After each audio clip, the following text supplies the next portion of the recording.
This morning, like many Saturday mornings this time of year, I had the opportunity to minister outside of my local farmer's market here in Davenport, Iowa. I would be joined by my brother Matt, and a little later in the morning by my sister Kathleen. Together, Matt and I proclaimed the gospel in the open air. Kathleen held a gospel sign. We held out gospel tracts, received some wonderful encouragement from dear, sweet Christian brothers and sisters, and I had the opportunity to talk to a man named George. Now, as I usually do, I get there quite a bit earlier in the morning than other people from my church. And the reason I do that is I host a live broadcast on my YouTube channel called Morning Devotions, where I read the Bible verse by verse, chapter by chapter, book by book throughout the year.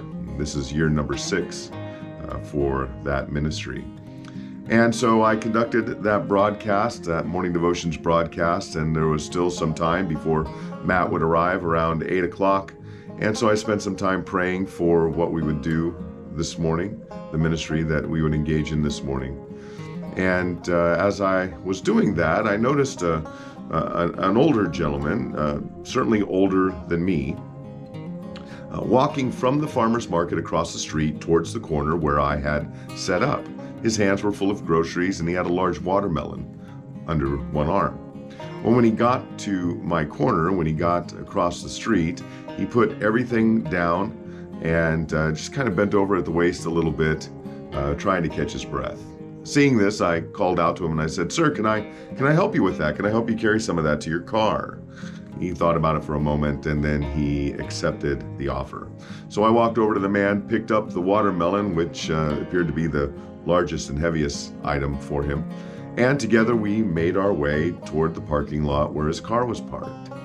As we were walking, my plan was to help this man get his groceries to his car, and then, simply give him a gospel tract, wish him a good day, and make my way back to my spot where we would conduct ministry. But as we were walking toward the parking lot, the man asked me a very interesting question. He asked, "Would you want to live for 200 years?"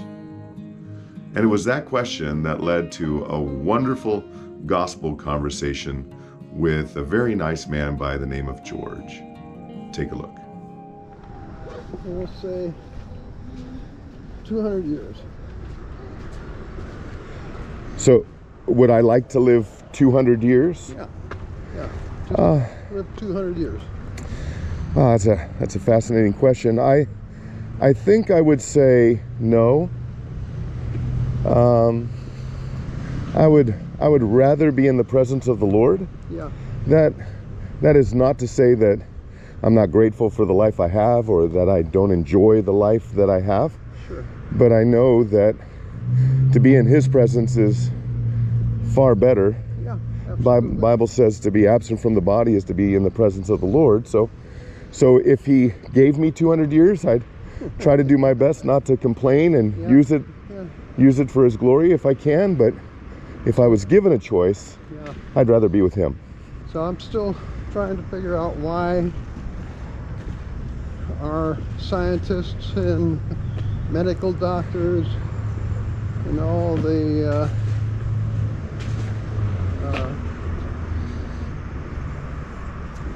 right here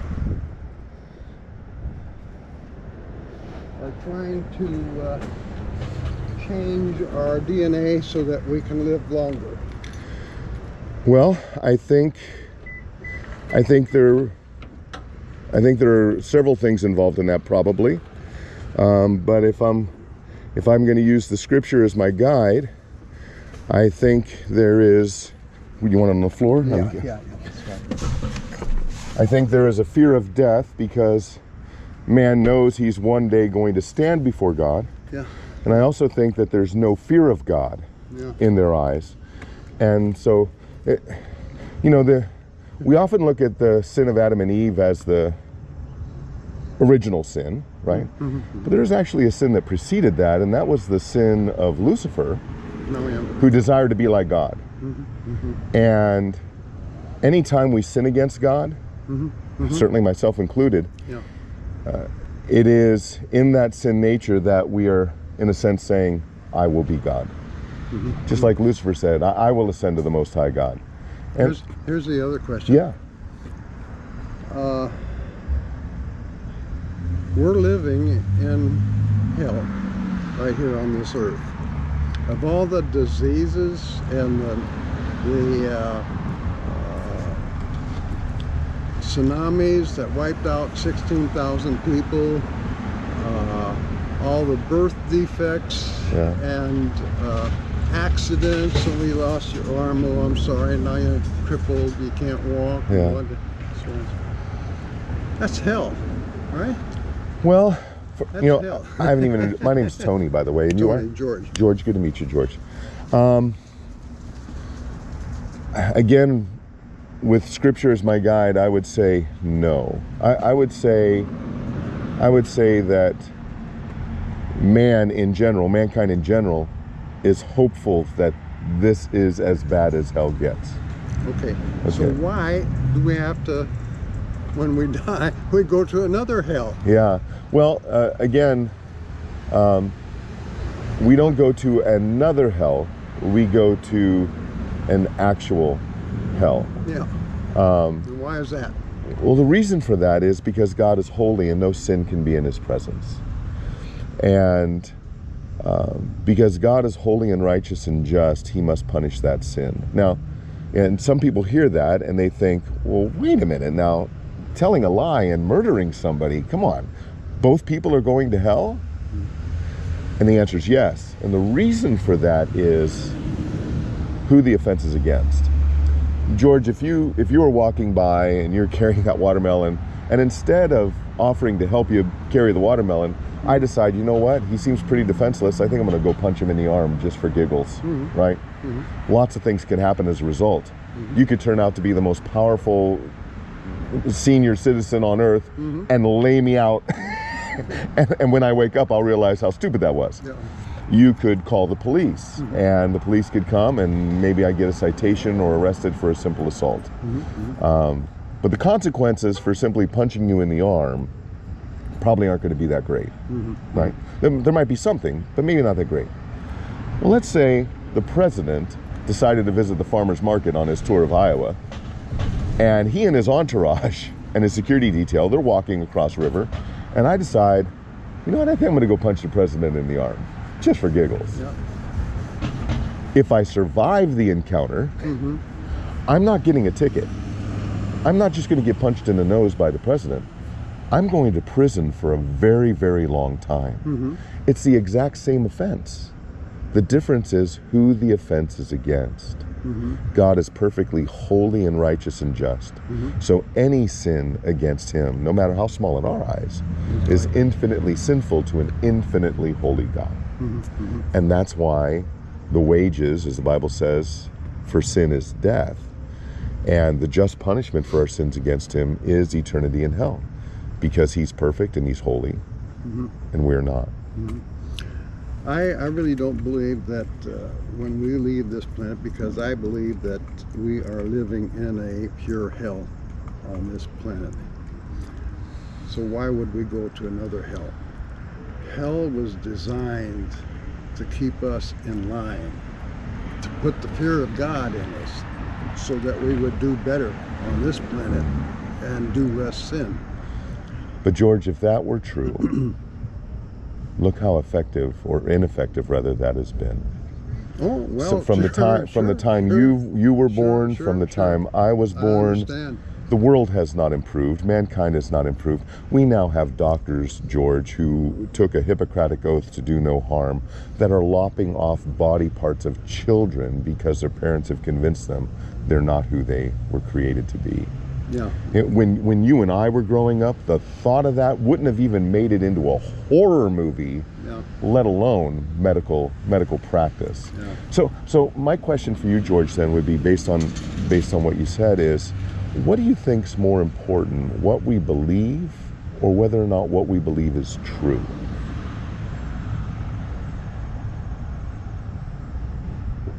What we believe is true?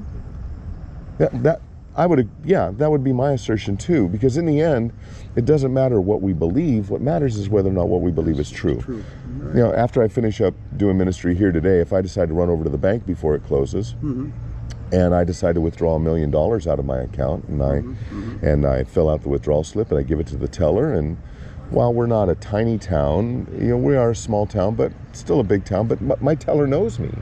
I come in there regularly and do my banking, for those of us who don't want to bank online.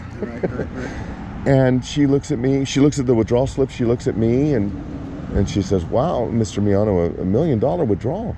And she's thinking, well, maybe it's an inheritance, maybe he won the lottery, maybe... You won't be able to get it, trust me. So she types in my account number, she looks, she gets a funny look on her face, and she sees that I have $38.50 in my account. And she says, "Mr. Miano, I'm sorry, but I can't give you $1 million. You have $38.50 in your account." And I say to her, "Well, young lady, I believe with all my heart there's $1 million there, so I want my $1 million. If I stand there with her long enough arguing, she's going to push a little red button under the counter. The police are going to come and take me away for trying to rob the bank." Right? You're a gentleman by the name of George. I could believe you're a young woman named Sandy till the cows come home, but that's never going to be true about George. Doesn't matter what I believe about George. What matters is what's actually true about George. Same is true about God. Same is true about God. It doesn't matter what we believe about him. What matters is what's true about him. Oh, I interrupt you there. No, please. God created more than one human being.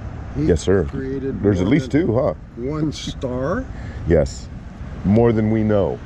We'll never discover all the stars. It's infinite. Yes, sir. He's created infinite number of universes. Well, I would say one universe, but certainly different galaxies and... Infinite number of universes. With infinite number of human beings and other living things, you name it. It's out there. And it's right here on this planet right now. But George, as we speak. But George, how do you know that's true? Ask any person that lives in Ireland who's Irish if the leprechauns exist. You know what they're going to say? Oh yes, they do. I think some might say that, maybe some might not. Every one of them will say yes. But again, George, it doesn't matter that they believe in leprechauns. What matters is whether or not that's true. And so with that, there has to be a standard of truth. There can't be your truth and my truth, especially if those truths contradict, because that would violate the law of non-contradiction. I can't have a $5 bill in my wallet and not have it in my wallet at the same time in the same sense. So that wouldn't make sense. You and I can't be standing here talking and not standing here talking at the same time in the same sense. What about the aliens that live on this planet? Well, again, What about the Nephilims that live on this planet? Well, they were here. They certainly were here. The Bible does say they were here. Still are. Well, but they killed one. They killed one. Who would they be? In Afghanistan 2 years ago. The Afghanistan army. And what was it, or who was it that they killed? It was a Nephilim. No, but how do you define that term? What does that mean? A Nephilim is a giant. Okay, so a large person. 10 to 15 feet tall. Okay. And he came out of this cave roaring, carrying a great big log. And they all opened fire. Boom, boom, boom, boom, boom, boom. Yeah. Shot him dead. Yeah. So what? That's what we do best. We kill. Sure. We are a barbaric race. We are, yes. And not only with our hands and our feet, but in our hearts. God says in his word, whoever hates another human being is a murderer. Murder begins in the heart, moves to the mind where it formulates a plan, and maybe to the hand where it may or may not carry out the act. But according to God's standard, murder begins in the heart. I think so. He judges hatred the same way he would judge putting a bullet in someone's brain. I think that we've got maybe 2 or 3 years left on this planet before we're wiped out. Yeah, I don't know. I don't know. We have the climate change. We have the nuclear holocaust over there in Ukraine. Not only potentially, yeah, sure.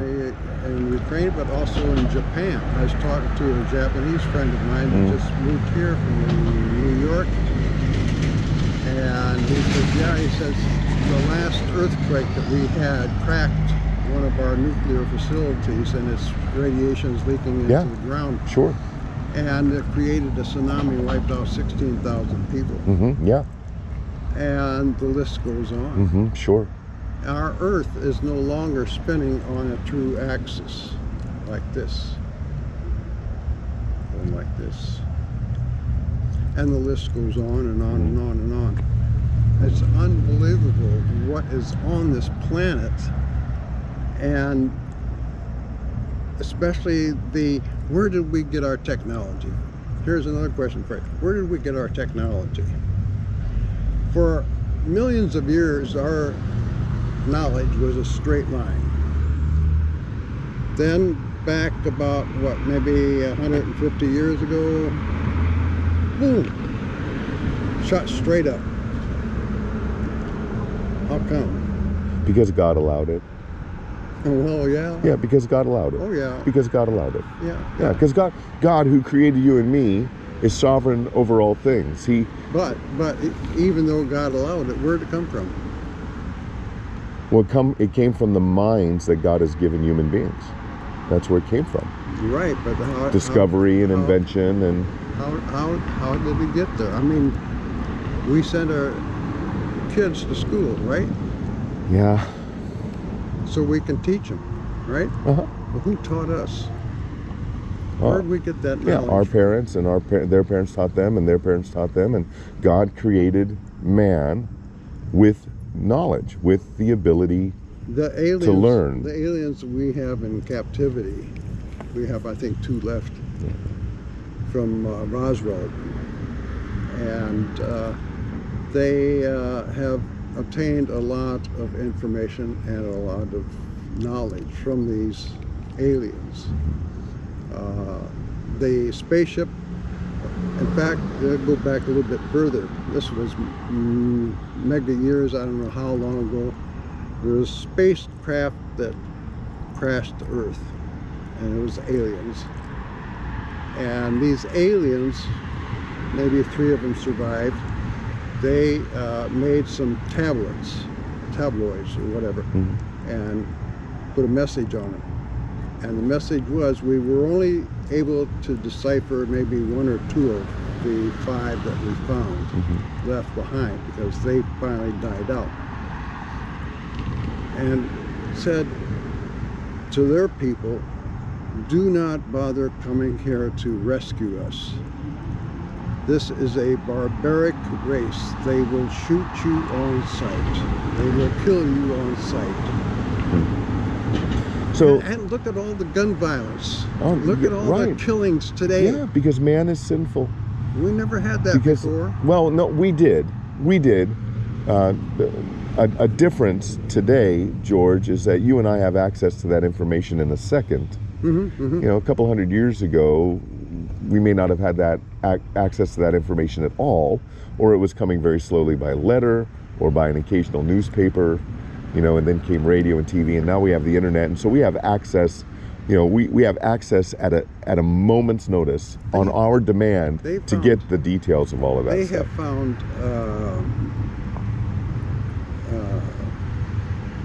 how can I describe it? A stone that had a lot of inscriptions, a lot of writings in it, hieroglyphics and everything else. And it tells about how the people used to live for 500-600 years. Well, the Bible talks about that, certainly. Up until 969 years. Yes, sir. Yeah. And then, and if you'll notice now, people aren't living past 120 years, thereabouts. And that's exactly what the Bible said. The Bible said man wouldn't. And that's what's happened. So George, with all of that, what do you think's going to happen to you when you die? What do you believe? Go straight to heaven. Okay. And that would be my hope for you. That's why we're out here. There is no purgatory. There is no hell. You're right. There is no purgatory. There is hell, but there is no purgatory. I absolutely agree. I absolutely agree. So again, my hope for you is that, someday I'm going to see George in heaven. That's my hope. So if you were to die today, and obviously I don't want that, no. But if you were to die today and stand before God, and and God said, George, why should I allow you into heaven? Yeah. What would you say? I've been working on that. Okay. Yeah. I'd love to hear your thoughts. Yeah. I, of course, would have to explain all the sins, Okay. and I would have to, of course, ask for forgiveness. Uh-huh. But even though they're forgiven, they're never taken away. They're still up here. Okay.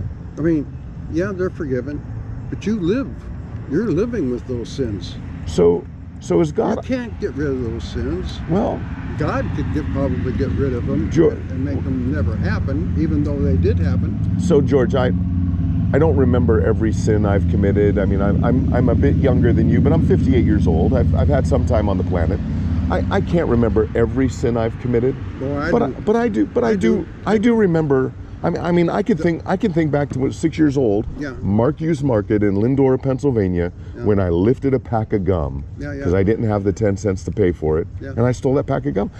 That memory might be with me the rest of my life, but I had the same thing. Yeah. They had these gumball machines. penny gumball machines. Yeah. And so if you had a striped gumball come out, you get a candy bar. Oh, okay. So I'm shaking the thing, and I was able to get 2 striped. Yeah. So I took them to the counter, and she says, no, she says, I can only give you 1. She says, I saw you shaking that. Oh, so you got caught. So that, yeah. So And then I started smoking when I was like maybe 4 or 5 years old. yeah. So the thing about sin, George, is that time doesn't forgive sin. Sin doesn't go away No. just over the course of time. Time doesn't forgive sin. But why is it that God should forgive George's sin or Tony's sin? Why should God forgive us? Because he's all loving. All loving. Okay. So if he's all loving, then does that mean he's not just? Oh, no. Okay. Because I agree with you that God is loving. But nowhere does the Bible say that he's all loving. Nor does it say he's all just or all wrathful or all merciful or all gracious. He's killed. All of his character is perfect. He has killed human beings, what, at least 4 or 5 different times. You mean as far as the entire race? Yeah. No. The Great Flood wiped out That's the only time he wiped. all the human beings. But for 8. And God but for 8. said that he'd never again interfere with the survival of mankind. It's not what he said, actually, George. What he said is that he will never again destroy the world by flood. Oh, okay. That's what he said. He didn't say that he would never again destroy. In fact, he's made it very clear that the next time he destroys, he's going to destroy by fire.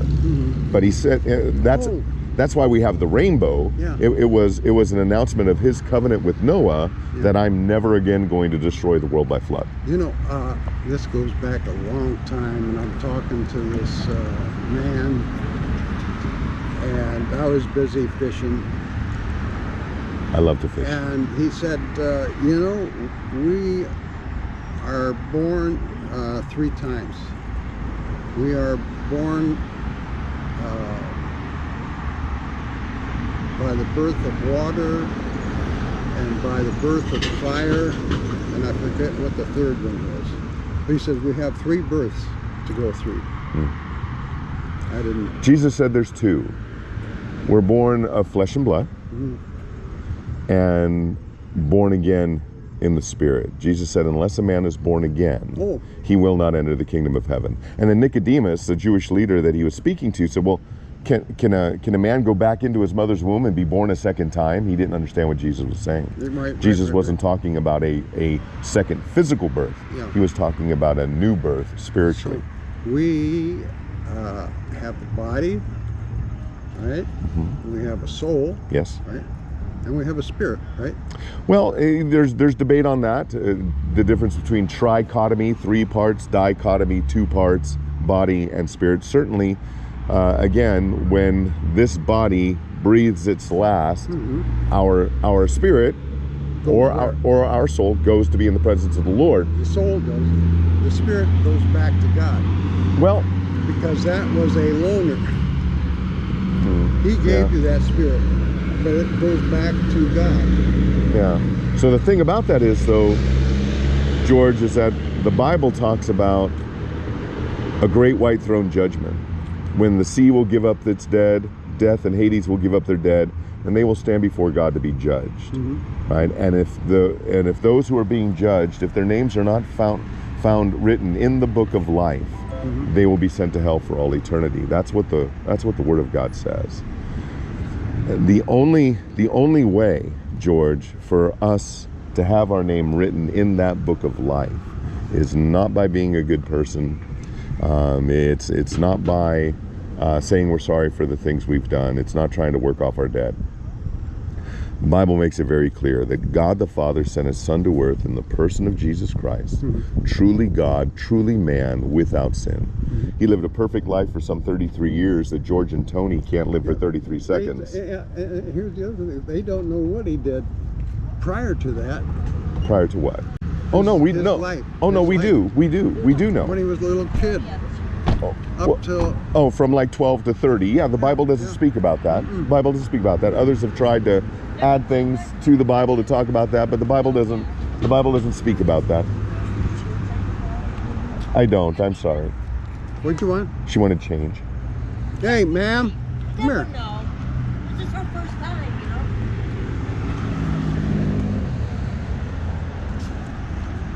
Thank you very much. You're welcome. Yeah, we take care of our poor and needy. Sure, I agree. And if she had walked up and said, "I haven't eaten all day, I need something to eat," I would have gotten her something to eat. Doesn't make any difference. I know she's homeless. So, God the Father sent His Son to earth in the person of Jesus Christ, truly God, truly man, without sin. He lived a life of perfection for some 33 years, so that the two of us can't live for 33 seconds. Yet even though He knew no sin, at a time appointed by God the Father before the foundation of the world, God the Son voluntarily submitted Himself to the torturous, bloody death of a Roman cross. He died a death He did not deserve, to take upon Himself the punishment Tony and George rightly deserved for our sins against God. And He forever defeated sin and death when He rose from the grave. And what God requires of you and me, George, is not to try to bribe the judge with our own perceived goodness, but by faith, receive Jesus Christ as our Lord and our Savior. I'm guessing you've probably never been in a courtroom before, or maybe you have. I don't know. Oh yeah. Have you? Okay. So George, what's that? I said, I look back and I say, would I want to be a lawyer? Would I want to be a doctor? Would I want to be a dentist? Would I want to be a construction worker? And I go through this. I said, hell no. I would not want to be a judge. Having to sit there listening to all this crap, and all these murders and everything else, and the rapes and the list goes on. I would not want to be a judge. So let's say, George, that I would not want to be a lawyer. So let's say, George, you find yourself before a judge one day. You've broken the law in some way, and it's not a case of mistaken identity. It's not a corrupt police officer. It's not a jury that's not smart enough to get out of jury duty. You actually did the crime.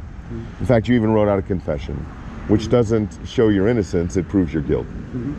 The judge finds you guilty and he sentences you to death for your crime. So they're going to take you into the next room, they're going to strap you to a gurney, they're going to put you to sleep like a stray dog. But before they do that, George, the judge, who had the authority to not only find you guilty, but to pronounce sentence against you, he stands up from behind that bench, he takes off his robes of authority, he steps down and he says, "George, I rightly found you guilty, and by the authority given to me, by the authority I have, I sentence you to death, but I'm going to take your place." And the judge walks into the next room, allows himself to be strapped to that gurney, and he fulfills your death sentence on himself. You're set free, not because you're good, not because you're innocent, but because of the goodness and love of that judge who would take your place. What would you think of that judge?